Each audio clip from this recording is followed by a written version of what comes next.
हम वर्तमान में जो कुछ भी हैं वह हमारे पिछले कर्मों और विचारों का फल है और हम भविष्य में जो कुछ भी होंगे वह हमारे वर्तमान के कर्मों और विचारों का फल होगा।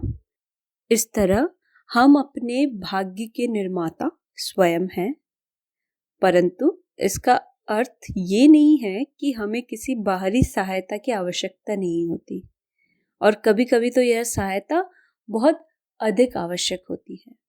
उदाहरण के लिए एक बीज में एक वृक्ष बनने की संभावना होती है, लेकिन जब तक उसको बाहरी सहायता ना मिले, जैसे उसको जल, हवा, मिट्टी, रोशनी, अगर ये सब ना मिले तो कभी वह वृक्ष बनने के पथ पर अग्रसर नहीं हो सकता। वह बीज हमेशा बीज ही रहता है।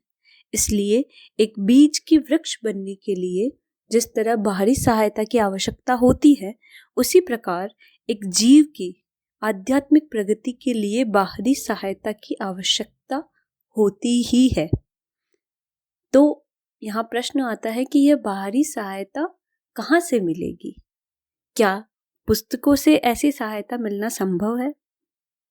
तो आप देखेंगे कि पुस्तकें हमारे बौद्धिक विकास के लिए सहायक होती है, लेकिन आध्यात्मिक विकास के लिए पुस्तकें कोई योगदान नहीं देती। आप चाहे जितने ग्रंथ पढ़ लें, चाहे जितनी पुस्तकों को आत्मसात कर लें या उन्हें याद कर लें, पर उसकी कोई गारंटी नहीं है कि आपका आध्यात्मिक विकास पुस्तकों के द्वारा होगा। यह आप अपने स्वयं के अनुभव में देख सकते हैं कि पुस्तकें आपके विकास में सिर्फ बौद्धिक रूप से सहायता कर सकती है, लेकिन आध्यात्मिक सहायता मिलना संभव नहीं है। तो फिर यह सहायता कैसे प्राप्त होगी? यदि पुस्तकें माध्यम नहीं हो सकती तो क्या माध्यम है जिससे आध्यात्मिक प्रगति तेज हो सके? तो एक जीव की आध्यात्मिक प्रगति को तेज करने का जो सबसे सही माध्यम है वो है गुरु। जब तक गुरु अपनी सहायता प्रदान नहीं करते तब तक जीव की प्रगति बहुत धीरे चलती है, लेकिन जैसे ही एक जीव के जीवन में गुरु का आगमन होता है उसकी प्रगति बहुत तेज हो जाती है। इसके लिए आप उदाहरण ले सकते हैं कि एक रासायनिक प्रक्रिया में जो कार्य एक उत्प्रेरक का होता है वह किसी भी रासायनिक प्रक्रिया की गति को बहुत तेज कर देता है। उसी प्रकार एक जीव की आध्यात्मिक प्रगति को उसका गुरु बहुत तेज कर सकता है। हाँ, यहाँ पर संभावना है, जीव के अंदर प्रगति करने की संभावना है और यह संभावना सभी जीवों में समान मात्रा में पाई जाती है, लेकिन जब तक गुरु नहीं आते तब तक वह प्रक्रिया प्रारंभ नहीं होती। तो गुरु का होना यहाँ पर बहुत महत्वपूर्ण है। और कुछ चीज़ें जो हमें इस मार्ग पर चलने से पहले जो ध्यान रखना चाहिए, या जो कह सकते हैं कि खतरे हैं, उनके बारे में विचार करना चाहिए कि आप जब आध्यात्मिक मार्ग पर चलते हैं तो क्या आप सच में उस मार्ग पर चलना चाहते हैं, या यह सिर्फ एक क्षणिक भावुकता का फल है। जो हो सकता है आपके जीवन में कुछ ऐसा बहुत बड़ा दुख आया हो या आपका कोई प्रियजन इस दुनिया में नहीं रहा हो, तो हो सकता है कि आप उस कारण से आध्यात्मिक पथ पर आ गए और कुछ समय बाद वह भाव जब क्षीण हो जाता है या उसका वह भाव चला जाता है तो आप फिर से सांसारिक हो जाते हैं। तो यह क्षणिक भावुकता को आध्यात्मिकता नहीं मान लेना चाहिए। आपको अपना आत्म मूल्यांकन करना चाहिए कि क्या मैं सच में इसके लिए तैयार हूँ, और जब तक आप तैयार नहीं होंगे तब तक आपको गुरु नहीं मिलेंगे।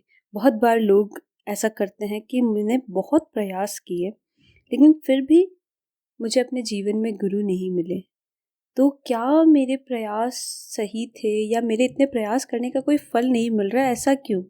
तो वहाँ पर एक बार आत्म मूल्यांकन करके देखना चाहिए क्या सच में जितने प्रयास आवश्यक थे उतने मैंने किए। यदि नहीं तो आपको उस उन प्रयासों पर अपना ध्यान देना है और यह भी जांचना है कि क्या यह आध्यात्मिक पथ पर चलने की जो मेरी इच्छा है वह सच में प्रबल है या यह सिर्फ एक क्षणिक आवेग मात्र है। और जब यह क्षणिक आवेग ना रहकर एक प्रबल इच्छा बनेगी तभी आपको गुरु मिलेंगे। तो यहाँ पर एक और उदाहरण मैं आपको देना चाहूँगी कि एक बार एक शिष्य और गुरु थे। तो शिष्य बहुत वर्षों तक अपने गुरु के साथ रहा पर उसे कभी सच में ज्ञान प्राप्त नहीं हुआ। तो उसने गुरु से शिकायत करी कि आप इतने सालों के बाद भी मुझे कुछ सीखने को नहीं मिला, तो क्या गलत है। तो गुरु उसको नदी के पास ले गए और उन्होंने उसको अपने पास बुलाया, उसको पकड़ के नदी के अंदर डुबो दिया और बहुत जोर से वो उसको पकड़े रहे, उसको बाहर नहीं निकलने दिया। वो बहुत छटपटा रहा था और जब उसकी सांस एकदम रुकने वाली थी तब उन्होंने उसे बाहर निकाला। और फिर उसको जैसे ही बाहर निकाला गया तो गुरु ने उससे पूछा कि तुम्हें अंदर जाने पर कैसा लग रहा था। तो वो शिष्य बोलता है कि मैं हर पल सिर्फ सांस लेने के लिए तड़प रहा था, मुझे सबसे ज़्यादा सिर्फ यही लग रहा था कि मैं कब बाहर निकलूं और सांस लूं, और यही मेरी सबसे प्रबल इच्छा थी।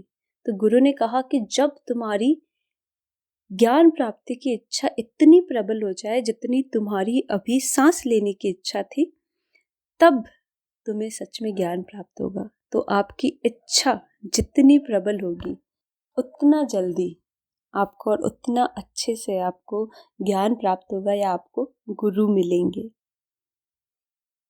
फिर आगे प्रश्न आता है कि यदि गुरु या कोई ऐसा व्यक्ति सामने है तो उसकी पहचान कैसे की जाए, कैसे पता चलेगा कि ये गुरु है।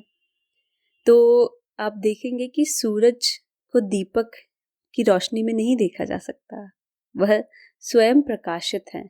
और जब सूर्योदय होता है तो अपने आप पता चल जाता है कि हाँ, सूर्य उदय हो चुका है।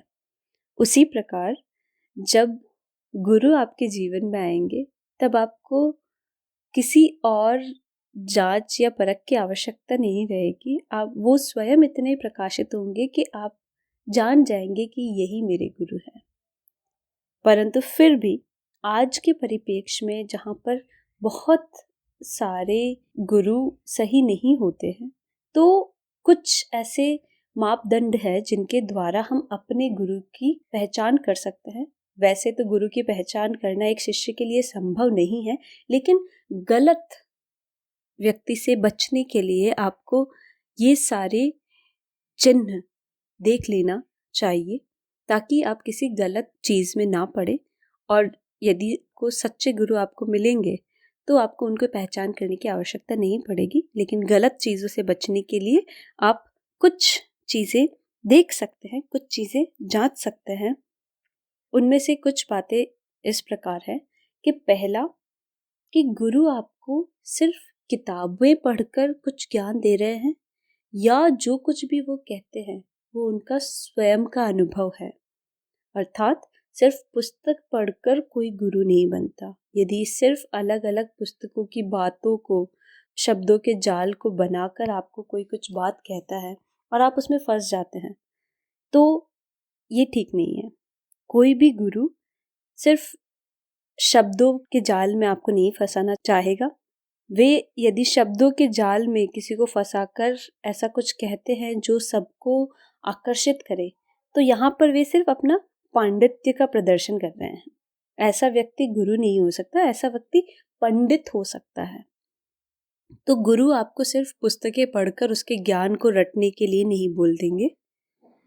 और दूसरी बात कि उनका उद्देश्य क्या है। क्या वे आपसे धन चाहते हैं, क्या वे आपसे नाम प्रतिष्ठा या ऐसा कोई संबंध चाहते हैं, या फिर वे निस्वार्थ भाव से आपको सिर्फ ज्ञान देना चाहते हैं।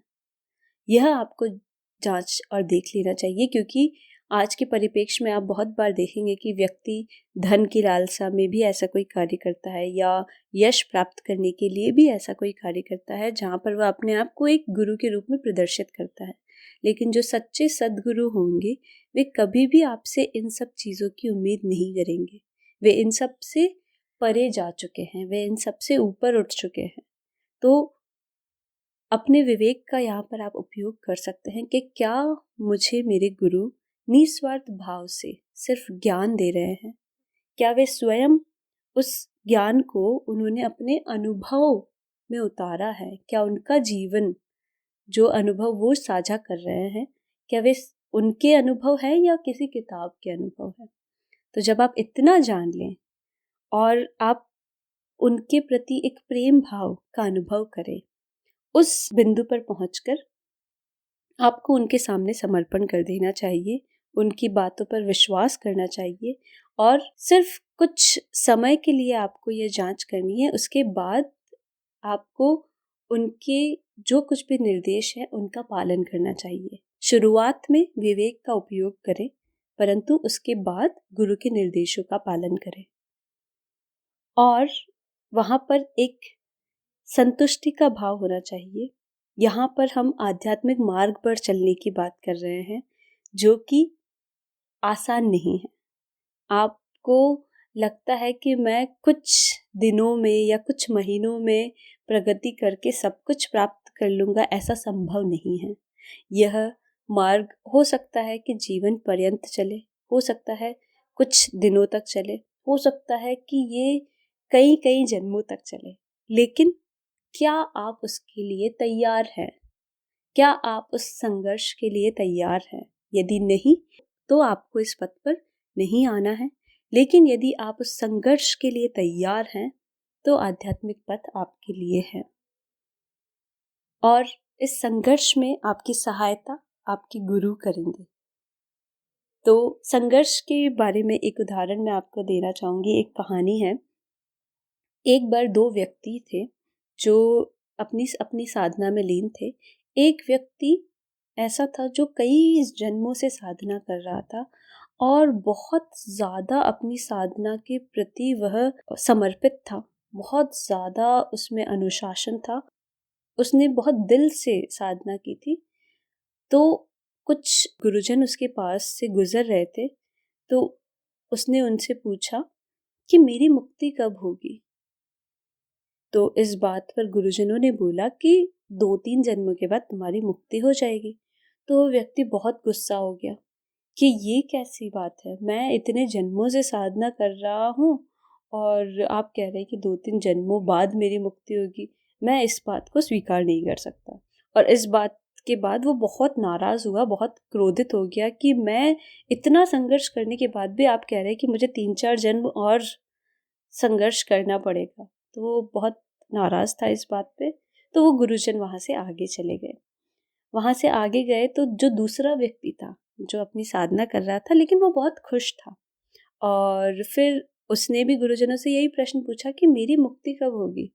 तो गुरुजनों ने कहा कि तुम्हारी मुक्ति 10,000 वर्ष बाद होगी, 10,000 जन्मों बाद होगी।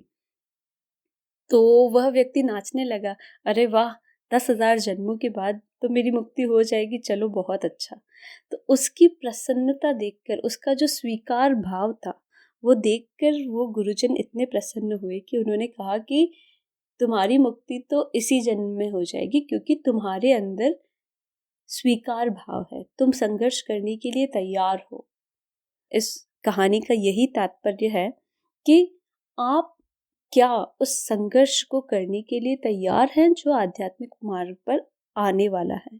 यदि नहीं, तो यह आपके लिए नहीं है। लेकिन यदि आप प्रेम भाव से, समर्पण भाव से, आनंद में रहते हुए इस मार्ग पर चलना चाहते हैं, तो यह मार्ग आपके लिए है। और तब आप तैयार हैं। जब आप तैयार होंगे, तब आपको गुरु अवश्य मिलेंगे। जिस स्तर पर आप हैं, आपको उसी स्तर के गुरु मिलेंगे। आप जहाँ हैं, आपको वो वहाँ से ऊपर उठाएंगे और आपको इस पथ पर आगे लेकर जाएंगे। लेकिन आपकी पात्रता यहाँ पर बहुत आवश्यक है। आप जितने अच्छे पात्र बन पाएंगे, आप जितना अच्छा ग्रहण कर पाएंगे, आपका जीवन उतना अच्छा होगा, आपकी प्रगति उतनी अच्छी होगी। जैसे एक बीज में संभावना होती है वृक्ष बनने की, लेकिन उस बीज की गुणवत्ता कितनी अच्छी है उस पर निर्भर करता है कि वह कितना जल्दी अंकुरित होकर आगे बढ़ेगा, विकास करेगा। लेकिन अगर बीज की गुणवत्ता अच्छी नहीं है तो वह आगे नहीं बढ़ सकता। उसी प्रकार एक शिष्य के गुण कितने हैं एक जीव के अंदर, तो उसकी प्रगति उतनी अच्छी होगी। लेकिन अगर शिष्य के ही गुण नहीं है, आप में ग्रहणशीलता ही नहीं है, आपके गुरु आपको सब कुछ देना चाहते हैं, लेकिन अगर आप उसको ग्रहण नहीं कर सकते तो वह व्यर्थ है। इसलिए अपनी ग्रहणशीलता को बढ़ाइए, और जितना अच्छे से आप ग्रहण कर पाएंगे, गुरु आपको सब कुछ उतना अच्छे से दे पाएंगे। वो तो देने के लिए हमेशा तैयार बैठे हैं। तो आपको अपनी ग्रहणशीलता को बढ़ाना है और गुरु मिलते ही उनके सामने समर्पण कर देना है।